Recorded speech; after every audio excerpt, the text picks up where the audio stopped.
미스스한 이야기, 오늘은 꿈 괴담편입니다. 괴담은 여러분의 제보로 만들어집니다. 오늘 이야기들도 구독자분들이 보내주신 이야기 중에서 꿈과 관련된 사연들을 모아놓은 것이죠. 채택되신 분들에게는 소정의 상품도 제공하고 있으니 많은 제보 부탁드립니다. 간혹 무서운 꿈을 꾸면 하루종일 신경 쓰일 정도로 기분이 안 좋기도 합니다. 때로는 일어나자마자 이 꿈이 무슨 뜻이 있는 건가 하면서 검색해보기도 하죠. 저는 어릴 때는 꿈을 많이 안 꾸다가 성인이 되어서부터는 꽤 자주 꿈을 꿉니다. 밑도 끝도 없는 악몽이면 차라리 악몽이니 하고 넘기겠는데 뭔가 의미심장한 꿈을 자주 꾸죠. 뭐 개꿈이겠거니 하고 넘기지만 신경 쓰이는 건 사실이더라고요. 딱 한 번 꿈을 꾸고 해몽을 검색해봤는데 그 일이 얼마인가 실제로 일어난 적이 있긴 합니다. 살면서 한 번이니 우연이겠지라고 생각하지만 또 신기한 건 사실이더라고요. 첫 번째 이야기는 기억의 습장님이 보내주신 여자와 뱅각 꿈 이야기입니다.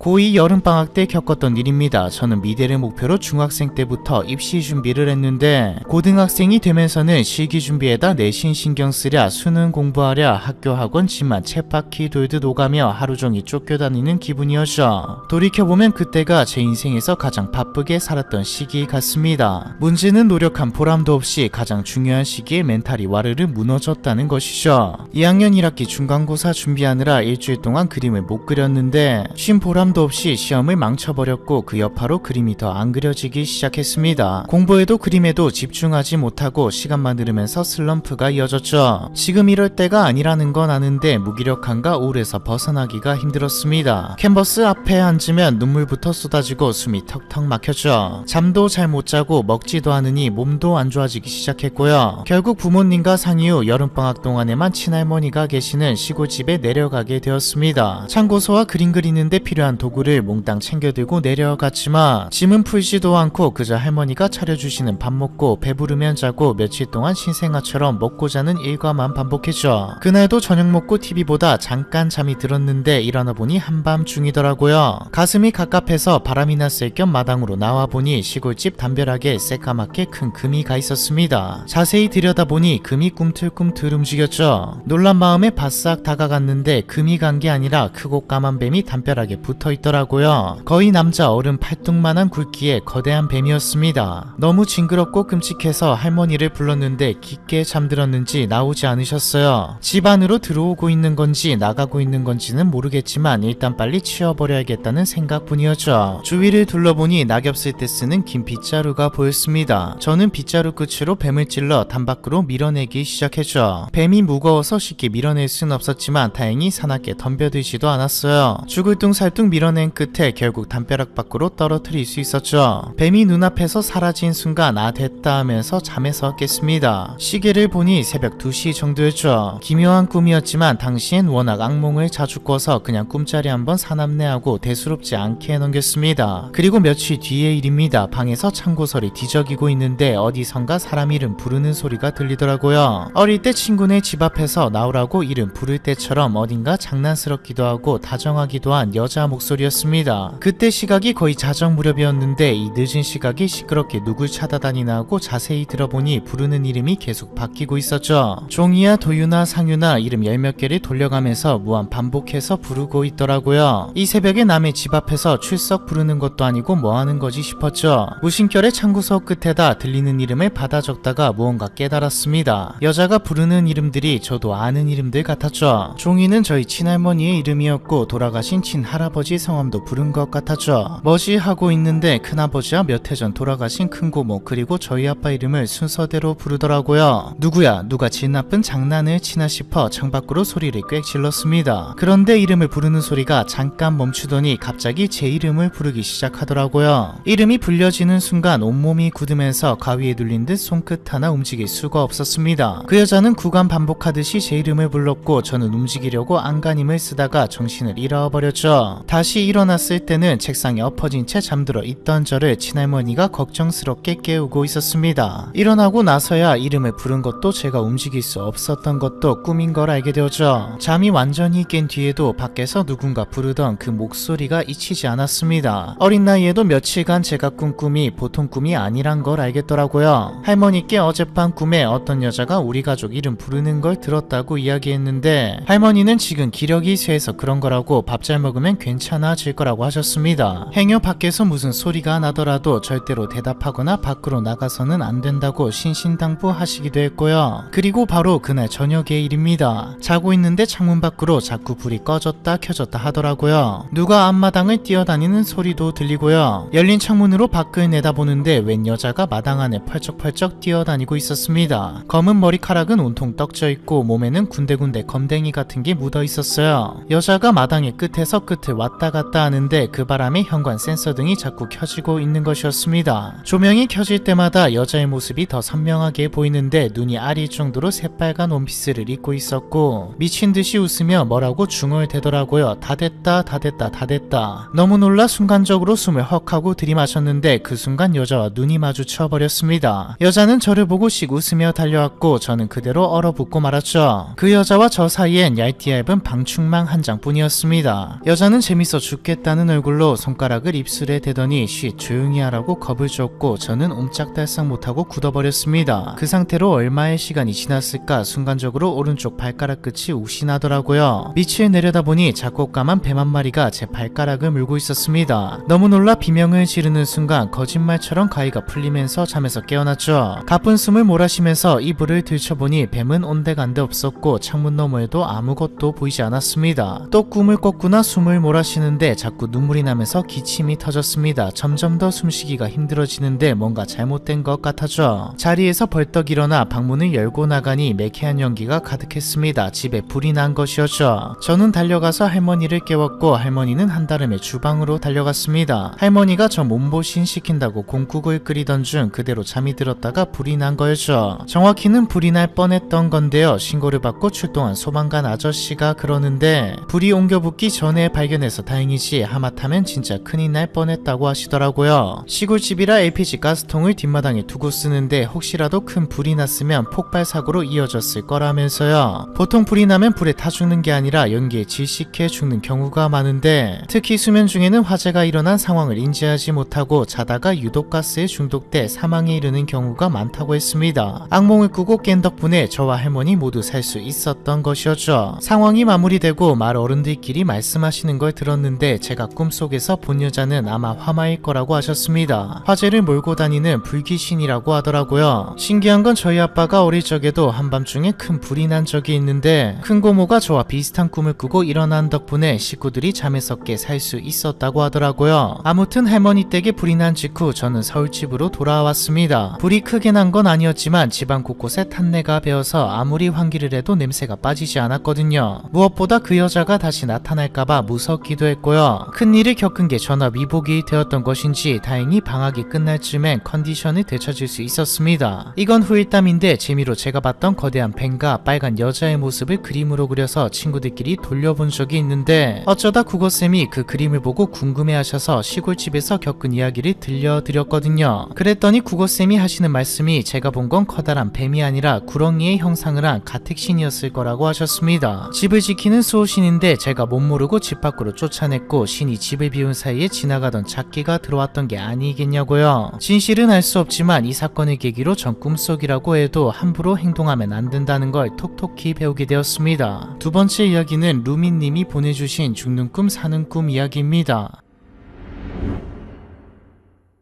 고등학교 졸업 후 군대 가기 전에 입영 날짜를 앞두고 가열차게 놀 때 겪었던 이야기입니다. 당시 제일 친했던 친구가 서울로 올라간 상태였는데 얼마 전부터 숙식이 제공되는 오락실에서 아르바이트를 시작했다고 하더라고요. 그래서 2주 뒤 토요일에 친구가 일하는 오락실에 놀러가기로 약속을 잡았습니다. 저녁 손님이 많긴 한데 어차피 애들은 10시면 집에 가고 자정 이후부터는 거의 들어오는 사람이 없으니 밤새도록 오락을 하면서 놀아도 된다고 했죠. 그런데 친구와 약속을 한 날 밤부터 이상한 악몽을 꾸기 시작했습니다. 꿈속에서 친구가 저를 죽이려고 칼을 들고 쫓아오는데 왜 그러냐고 울고불고 사정을 해봐도 소용이 없고 진짜 죽이려고 작정한 사람처럼 덤벼서 칼을 피해 도망가는 것밖에 아무것도 할 수가 없었죠. 도망가더라도 어디선가 새떼가 날아와 머리를 쪼아대며 공격하는 통에 얼마 안가 친구에게 붙잡히고 머리가 잘려서 길바닥에 나뒹굴었습니다. 이런 꿈을 꾸는 날이면 식은땀에 젖은 채로 일어났고 새 딱딱한 부리에 머리를 쪼이는 기분이라 느낀다던가 서늘한 칼날이 목에 닿는 느낌 같은 게 너무 생생해서 쉽사리 잠들지 못하고 오래 뒤척이곤 했죠. 찝찝해서 인터넷에 꿈 해몽을 찾아보기도 했는데 저나 친한 친구가 죽는 꿈은 흉몽이 아니라 길몽이라고 하더라고요. 그래서 좋은 꿈이겠거니 하고 생각했습니다. 그러다 서울로 올라가기로 한 전주에 하루에 3번 연속으로 친구에게 목이 잘리는 꿈을 꾸게 되었습니다. 한 번만으로도 끔찍한 꿈을 연속으로 꾸니까 3번째부터는 눈물이 다 나더라고요. 새벽 기도 가려고 일찍 일어나 있던 엄마가 왜 그러냐고 놀라서 물으셨습니다. 저는 친구 이름을 대면서 다음 주에 만나러 가기로 했는데 약속을 정한 날부터 자꾸 이상한 꿈을 꾼다고 이야기했죠. 그러자 엄마가 무언가 곰곰이 생각하더니 일단 교회 다녀와서 얘기하자 하고 나가셨습니다. 또 그 꿈을 꾸게 될까봐 자지도 못하고 엄마가 돌아오기만을 기다리고 있는데 두어 시간쯤 지났을 때 웬 아주머니랑 같이 오셨더라고요. 교회 간다던 엄마가 데려온 건 놀랍게도 무당이었습니다. 얼마 전에 새 신도로 등록을 한 아주머니인데 이 동네에서 꽤 오래 점집을 운영했다고 하시더라고요. 교회는 예수님만 믿어야 되는데 다른 신을 받은 무당이 다니는 게 말이 되나 궁금하기도 했는데 아주머니 포스가 너무 세서 기가 눌리기도 했고 어른한테 그런 걸 묻기가 어려워서 차마 못 물어봤습니다. 일단 엄마가 그 아줌마한테 꿈 내용을 빨리 얘기하라고 해서 저는 최대한 자세하게 설명을 했어요. 아주머니는 제 이야기를 다 듣더니 가면 안 되는 거 너도 느끼지 하고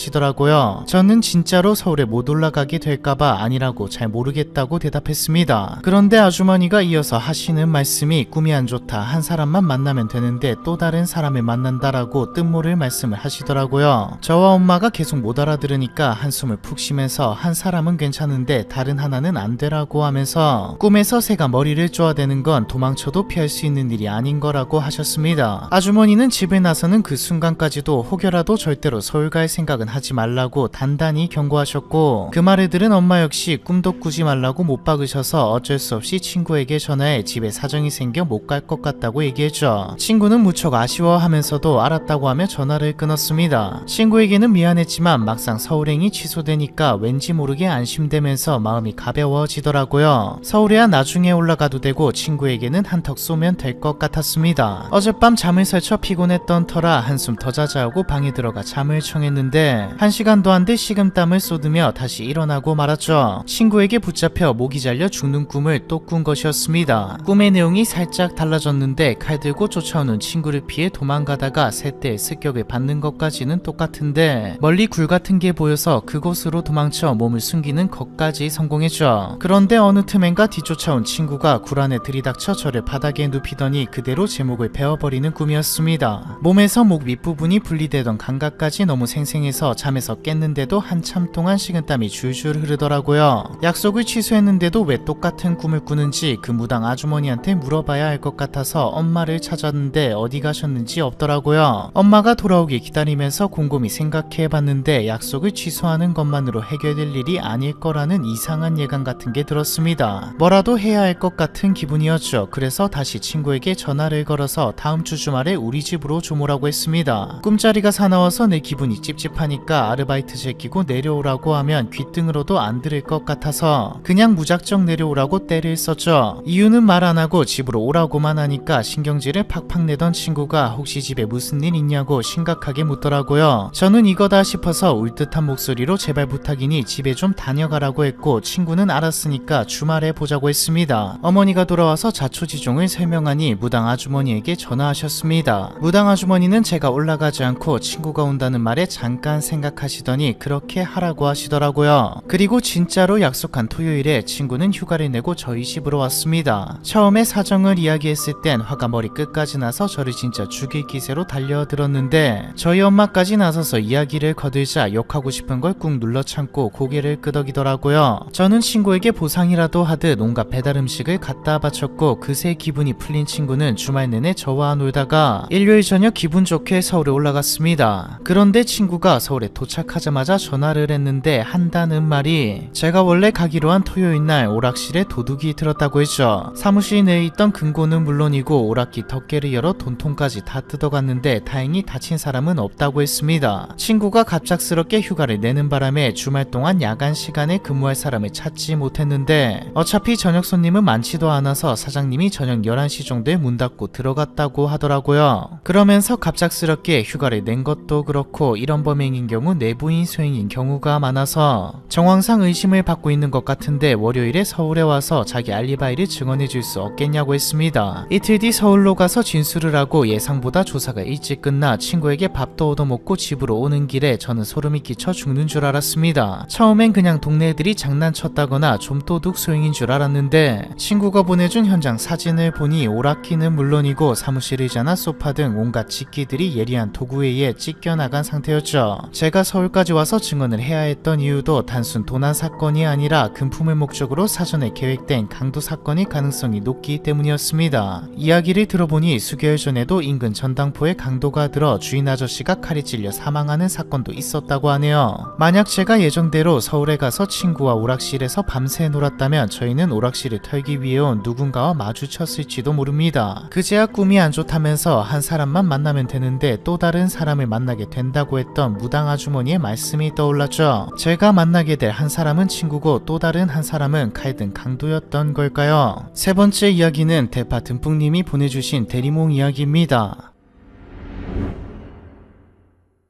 몇 해 전 여름에 겪었던 일입니다. 고등학교 때 가장 친했던 친구 A를 오랜만에 만났는데 졸업하고 한동안 얼굴을 못 봐서 그런지 조금 어색하게 느껴지더라고요. A가 안색도 안 좋고 무슨 이야기를 해도 심드렁하니 반응이 없어서 컨디션이 안 좋은 건가 아니면 이젠 나랑 있는 게 싫은 건가 생각이 많아졌습니다. 넌지시 요즘에 무슨 일 있냐고 물어봤더니 처음에는 별일 없다고 하다가 이내 한숨을 푹 쉬며 요즘 들어 계속 이상한 악몽을 꾼다고 했죠. 무슨 꿈이냐고 물어보니까 머뭇거리면서도 이야기를 들려주었는데 얼굴이 창백하다 못해 시퍼렇게 질린 남자가 쫓아오는 꿈이라고 했습니다. 꿈속을 헤매다가 마주친 후로 자신을 죽일 듯이 쫓아오는데 그 남자를 피해 이리저리 도망다니다가 꿈에서 깨면 다음날 밤 다시 그 위치에서 다시 쫓기기 시작한다고 했습니다. 게임하다가 캐릭터가 죽으면 죽은 자리에서 부활하는 것과 비슷한 것 같았죠. 지난 여름부터 벌써 몇 달째 하루도 빠지지 않고 계속 그 남자 꿈을 꾸고 있는데 문제는 낯선 동네에서 쫓기기 시작해 어느새 살고 있는 동네까지 따라왔고 최근에는 집까지 따라와 미친듯이 문을 두드린다고 했죠. 꿈 때문에 오늘도 잠을 거의 못 자고 나왔다고 하는데 진짜 살도 많이 빠진 것 같고 눈밑이 퀭하더라고요. 어른들이 말하는 그늘진 얼굴이라는 게 이런 건가 싶었습니다. 사실 저도 어렸을 적부터 꿈을 많이 꾸는 편이긴 했는데 아무리 지독한 악몽도 잠에서 깨고 보면 금세 잊혀지니까 이야기를 들으면서도 심각하게 느껴지진 않았습니다. A가 워낙 겁이 많아서 꿈속의 남자를 무서워하며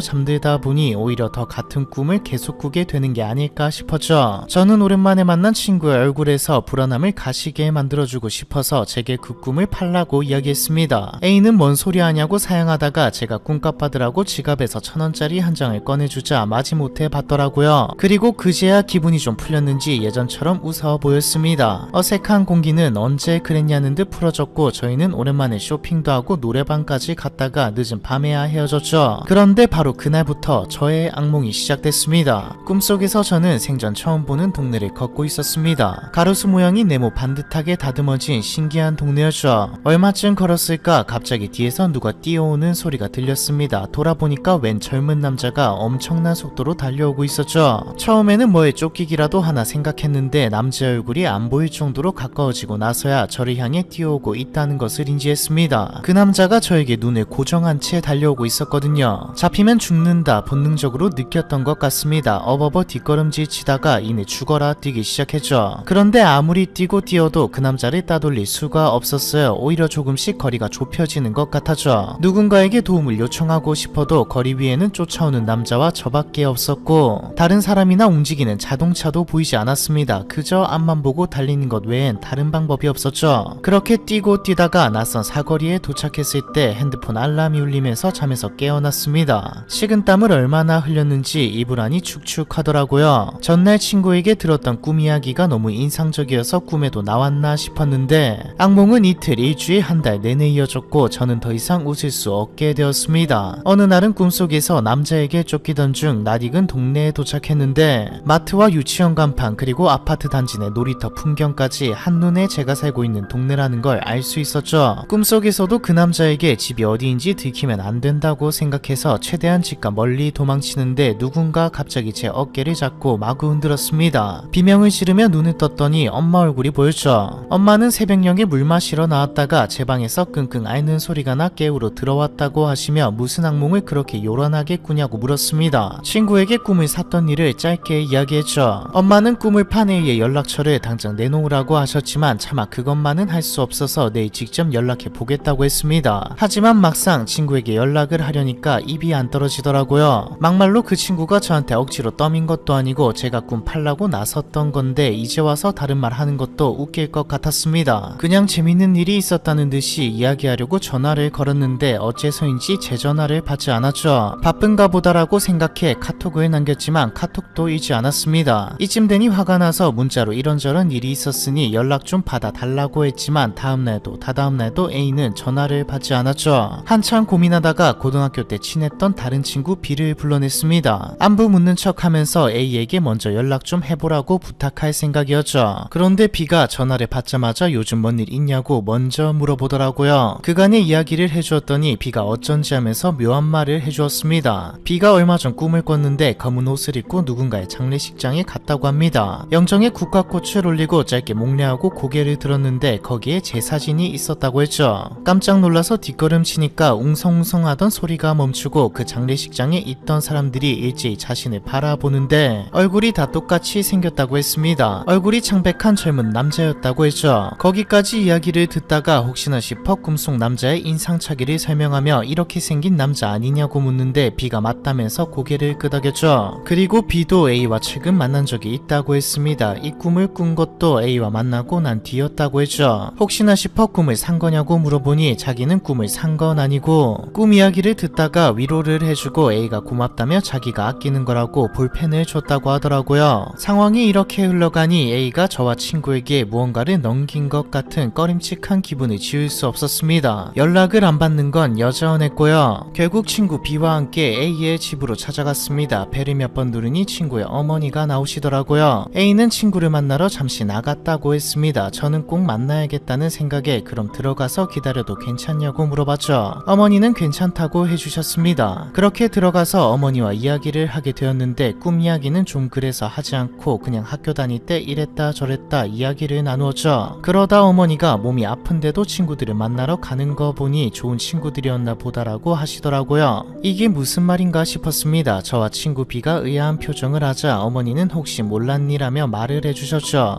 A는 태어났을 때부터 선천성 심장 질환이 있어서 병원에서도 12살을 넘기기 힘들 거라 했다고 합니다. A가 원래 몸이 약하긴 했지만 저희 앞에서는 힘들거나 아픈 내색을 한 적이 없어서 전혀 몰랐죠. 그러다가 고등학교 졸업 이후에 건강 상태가 급속도로 악화되었는데 자기의 끝을 예견이라도 하는 듯 어느 날부터 옛날 친구들을 하나씩 불러내 만나고 돌아왔다고 했습니다. 시기를 보니 저와의 약속도 그쯤 잡은 것 같았죠. 이야기를 듣고 나니 A에게 꿈을 사고 악몽에 시달린 건 사실이지만 그래도 친구가 믿거나 원망스럽지 않아졌습니다. 이 이야기를 하고 있을 즈음 친구가 도착했죠. 저희를 보더니 약간 당황한 눈치였습니다. 제가 방으로 가서 이야기를 하자고 먼저 말했죠. 저는 왜 연락을 안 받았냐는 질문부터 했습니다. 친구는 솔직히 이야기하더라고요. 꿈을 사간 그날부터 신기하게 꿈을 안 꾸기 시작했는데 연락을 받으면 다시 꿈을 돌려줄 것 같아서 다시 너무 힘든 날들이 올 것 같아서 무서워서 안 받았다고요. 너무 안쓰럽고 몸이 아프다는 것도 이제 알아서 미안한 마음이 들었지만 그래도 이대로 가다가는 저도 너무 힘들 것 같아서 그때 준 1,000원을 다시 돌려달라고 했습니다. 매정하게 보일지도 모르지만 그때는 제자리로 돌려놔야 된다는 생각도 했던 것 같아요. 그렇게 돈을 돌려받고 돌아오는 길에 조만간에 다시 연락을 하던가 해서 셋이서 무당집에라도 가보던가 해야겠다고 생각했죠. 재밌게 놀기도 하고요. 그런데 이틀쯤 지났을까 문자가 오더라고요. 부고 문자였습니다. 고등학교 친구들 단톡방을 보니 다들 똑같은 문자를 받고 놀란 상태였습니다. B에게 전화를 해서 한참을 통화했죠. 저는 저 때문인 것도 같아 펑펑 울었습니다. 가까운 지인의 죽음을 경험하는 건 그때가 처음이라 도통 실감이 나지 않는데도 말이죠. 다음날 엄마 차를 타고 중간에 B를 픽업해 병원으로 향하는 길에 저는 제 눈을 의심했습니다. 가로수 모양뿐만이 아니라 사거리 풍경과 오르막길 위치까지 악몽을 꾸기 시작한 첫날 꿈속에서 본 풍경과 똑같았죠. 내가 지금 꿈을 꾸고 있는 건가 어안이 벙벙한 채 병원에 도착했고 이후에는 엄마가 일러준 대로 친구에게 마지막 인사를 하고 왔습니다. 그날 꿈에 친구가 나오더라고요. 하더라고요. 꿈이지만 친구가 저를 원망할까 두려웠습니다. 친구는 아무 말도 못하고 있는 저에게 잠깐이나마 고마웠다고 말하고 뒤돌아서 걸어갔죠. 가끔 그때 꿈을 다시 돌려주지 않았다면 혹시 내가 죽지 않았을까라는 생각이 들기도 합니다. 네 번째 이야기는 하늘 맑음님이 보내주신 자강몽과 예지몽 사이 이야기입니다.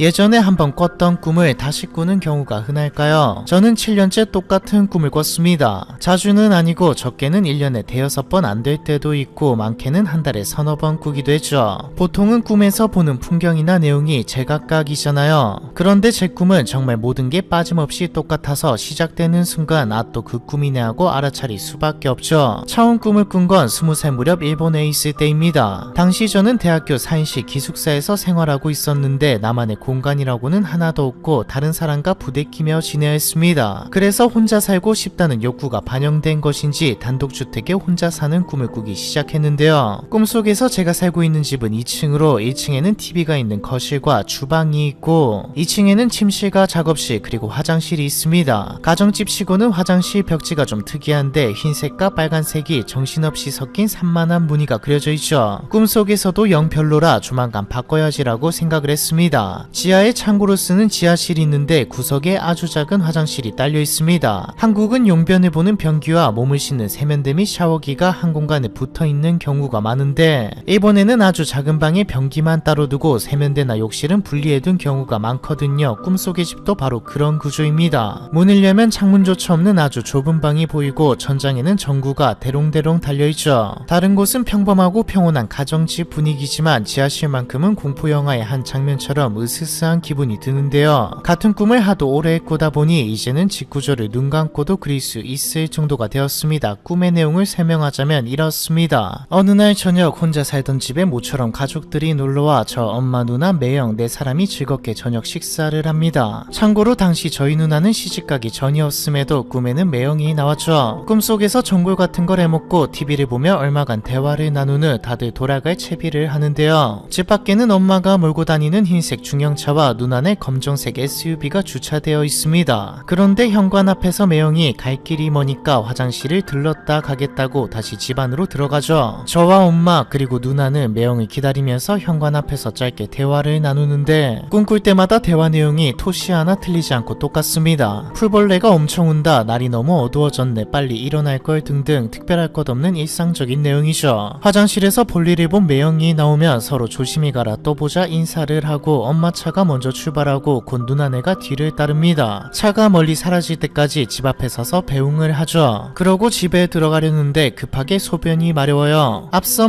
말씀드렸지만 집안 화장실은 2층이라 지하실로 가는 게 더 빠를 것 같아서 야외에 지하실로 통하는 계단을 급하게 내려가 지하실에 딸려있는 작은 화장실에서 볼일을 봅니다. 그런데 이를 보고 있는 중간에 갑자기 벽 너머로 우당탕 뭔가 떨어지는 소리가 들리죠. 볼일을 다 보고 나와보면 선반 위쪽에 올려둔 공구 박스가 떨어져서 그 안에 들어있던 벤치며 니퍼며 온갖 공구들이 바닥에 나뒹굴고 있습니다. 투덜거리면서 대충 정리하고 1층으로 올라가 TV를 보죠. 제가 원래 다큐를 좋아하는데 마침 TV에서 다큐를 틀어주고 있었습니다. 평화로운 동물 다큐인 줄 알았는데 사자가 다른 동물을 사냥해서 먹는 걸 보고 어우하면서 채널을 돌려버렸죠. 원래 잔인한 걸 잘 못 보는 성격이거든요. 그러고 계속 TV를 보는데 한 20분쯤 지났을까 전화가 옵니다. 엄마가 울먹이며 누나와 매형이 차를 타고 가다가 큰 사고를 당해서 지금 응급실에 갔다는 이야기를 하죠. 그러고 급하게 문 밖을 나가면서 꿈에서 깨어납니다. 꿈꾸는 순서와 내용 모두 지난 7년간 변함없이 똑같이 반복되었습니다. 처음에는 개꿈이네 하고 별 생각 안 했는데 똑같은 꿈을 서너 번 이상 계속 똑같이 꾸자 이거 심상치 않구나 하는 생각이 들었죠. 기숙사에서 같은 방을 쓰는 친구들한테 이야기하니 흔한 건 아니지만 자신들도 가끔 같은 꿈을 꿀 때가 있다고 하더라고요. 한참 꿈 이야기가 이어지자 한 친구가 자기는 꿈속에서도 꿈이라는 걸 자각할 수 있어서 하고 싶은 걸 다 해본다고 말했죠. 자신이 꿈을 꾸고 있다는 것을 인지한 상태에서 꿈을 꾼다는 것도 신기했지만 무엇보다 친구가 꿈속에서 실현한다는 하고 싶은 것의 내용이 너무 기이해 기억에 남았습니다. 처음에는 하늘을 날아다니거나 바닷속을 헤엄치는 정도였는데 계속 하다 보니까 어디까지 할 수 있는지 궁금해졌다고 하죠. 그래서 남의 집에 막 들어가거나 여탕을 훔쳐보는 등 음침한 호기심과 욕구를 채우는 형태로 발전했다고 했습니다. 최근에는 꿈속에서도 사람을 죽일 수 있을까 궁금해 칼을 가지고 다니며 마주치는 사람을 찔러보고 있다고 했죠. 아무리 꿈속에서의 이야기라지만 사람을 칼로 찌르고 다닌다는 이야기를 재미있는 게임이라도 하는 것처럼 말하니 더 이상 상대하기가 싫어지더라고요. 다들 같은 생각이었는지 대화는 급하게 정리되었습니다. 저는 더 나가서 살고 싶어졌고요. 사실 몇 번 꾸다 보니까 어차피 꿈이기도 하고 그렇구나 하고 살았습니다. 한국이 아니라 일본에서 살다 보니 불편해서 그럴 수도 있다고도 생각했죠. 그런데 한국으로 돌아와 군대 가서까지 같은 꿈을 꾸니까 기분이 묘하더라고요. 사정을 알게 된 후임이 잘하는 무당이 있다면서 소개해주겠다고 나섰지만 영 내키지 않았습니다. 사실 저희 엄마가 미신에 빠져서 해마다 굿한다고 무당에게 돈을 갖다 바치는 타입이거든요. 그래서 저나 누나는 미신이라면 지금도 치를 떱니다. 그렇게 시간이 흘렀는데 재작년부터 이상한 일이 생기기 시작했습니다. 제가 꿈을 처음 꾼 20살 무렵 엄마는 은색 소나타, 누나는 미니 쿠퍼를 타고 다녔습니다. 그런데 어느 날 누나가 검정색 SUV 사진을 카톡으로 보내면서 드디어 드림카를 장만했다고 하더라고요. 얼마 후 엄마도 타고 다니던 은색 소나타를 처분하고 새 차를 뽑았는데 흰색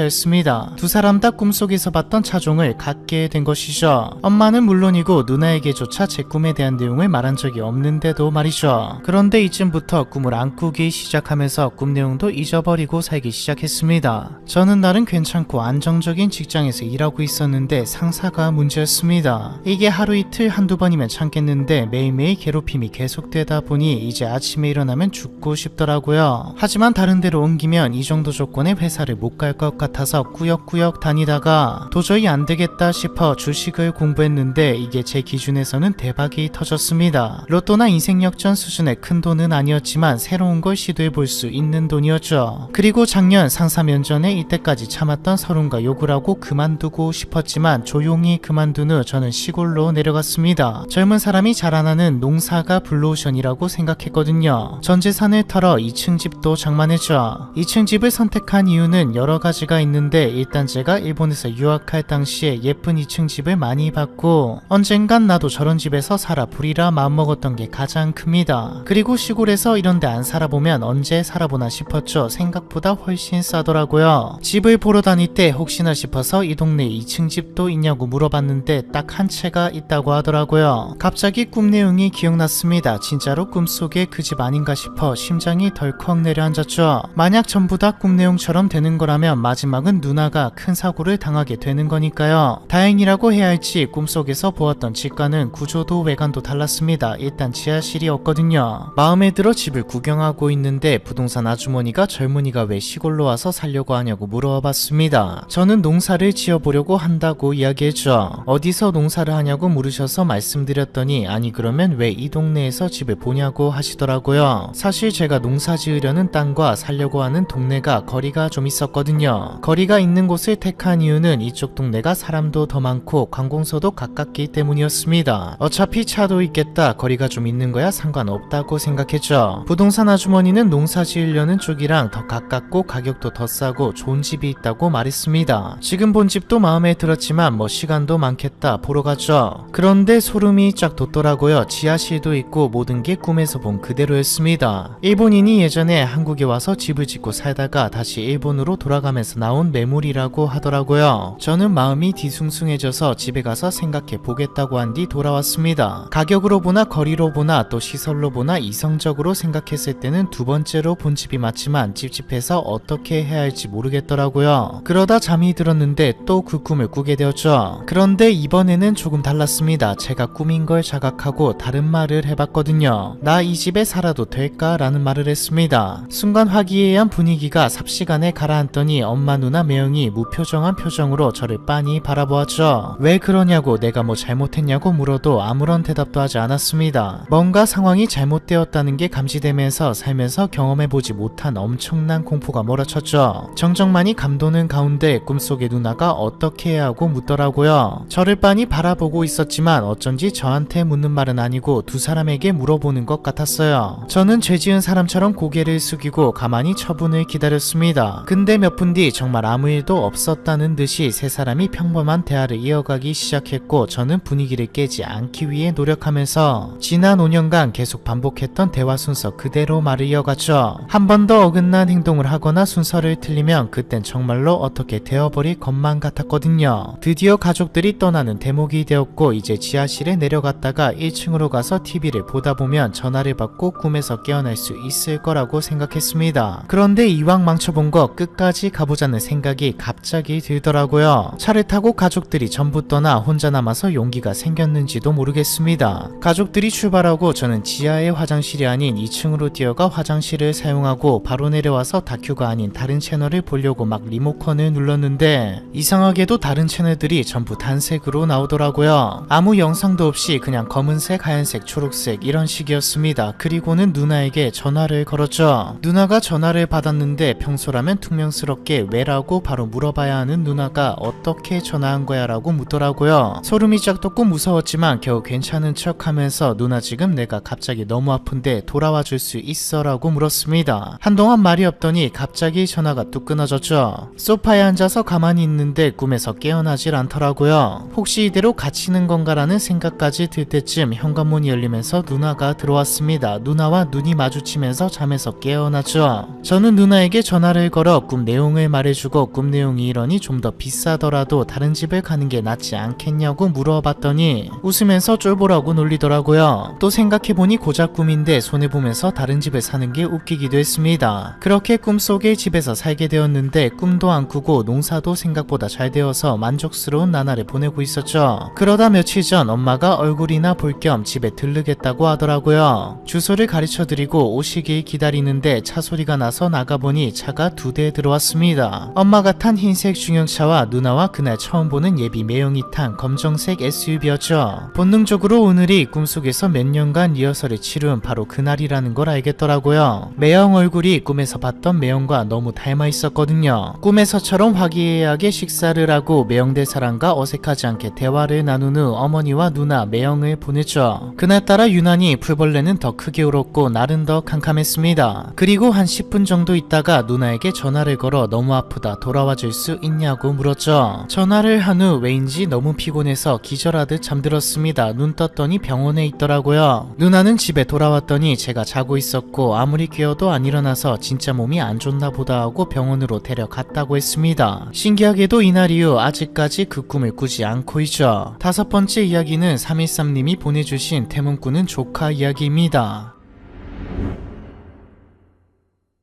저희 부부는 40이 넘은 늦은 나이에 지인의 소개로 만나 느지막이 가정을 이뤘습니다. 아내는 처음 만날 때부터 아이 생각이 없다고 했지만 저는 딸이든 아들이든 좋으니 하나만 낳아 키우고 싶었죠. 그래서 시간을 가지고 오랜 시간 아내를 설득했으나 아내가 마음을 바꾸지 않아서 반쯤 포기하고 있었습니다. 그런데 어느 날 조카한테서 전화가 왔어요. 저희 누나네 큰아들인데 이제 막 고등학생이 되었거든요. 온 가족이 모이는 명절에야 잠깐 볼까 말까 하고 평소에는 연락이 없던 아이라 웬일인가 싶었죠. 용돈이 없다고 우는 소리라도 하려는가 싶었습니다. 그런데 얘가 대뜸 외숙모 임신하지 않았어요? 하고 물었죠. 뜬금없이 무슨 소리인가 싶어서 물어보니 꿈에서 조카랑 제가 집을 보는데 갑자기 엄청 큰 호랑이가 집 안으로 들어오더래요. 자기는 잡아먹힐까봐 무서워서 막 피해 다니는데 제가 너무 좋아라 하면서 호랑이를 안고 쓰다듬고 하더랍니다. 잠을 깨고 생각해보니 삼촌네 태몽이구나 싶었대요. 조카가 어렸을 때부터 조금 신기가 있다고 해야 하나 이상하게 예민한 구석이 있어서 신기한 꿈을 많이 꿨거든요. 3-4살 때인가 한밤중에 애가 자다 말고 경기를 일으켜서 누나가 들쳐업고 병원에 데려간 적이 있는데 딱히 아픈 데는 없었대요. 그런데 애가 자지러지게 울면서 평소 자기를 귀여워하던 친할아버지를 찾기에 날 밝자마자 시댁에 전화를 넣었는데 지난밤 친할아버지 그러니까 누나의 시아버지가 주무시던 중 급사로 돌아가셨다는 이야기를 들었습니다. 이후에도 신기한 일이 몇 번 더 있었는데 저희 작은 누나네가 딸만 둘인데 2번 다 조카가 태몽을 꿨죠. 첫 번째 꿈을 꿨을 때 조카가 아직